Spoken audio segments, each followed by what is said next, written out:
This week we're going to be talking about management, leadership, and supervision.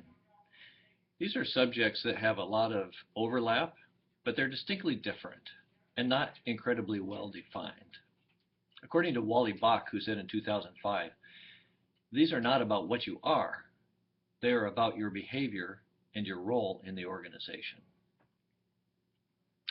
I've settled on the following definitions as being easier for me to remember and understand. Management has to do with things, systems, and processes, whereas leadership has more to do with people or organizations.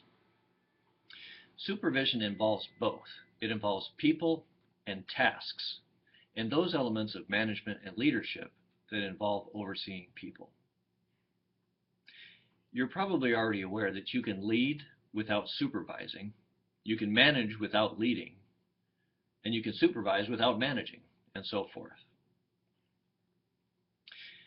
Management functions have been defined as planning, organizing, staffing, directing, coordinating, reporting, and budgeting.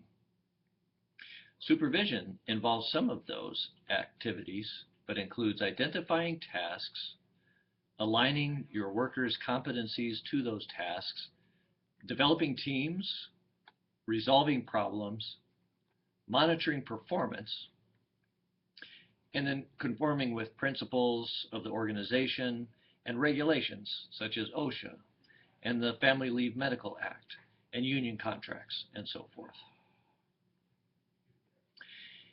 Leadership is probably the hardest and the easiest to define and the hardest to understand. It has taken on mystical connotations in the last 25 years or so.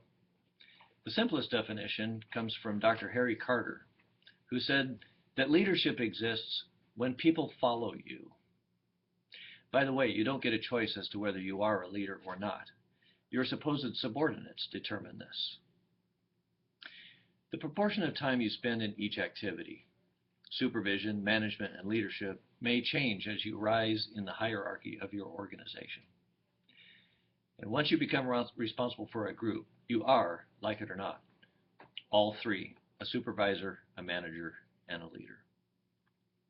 As we go into this next week, we're going to be studying each of these topics in more detail, and I look forward to your outbriefs.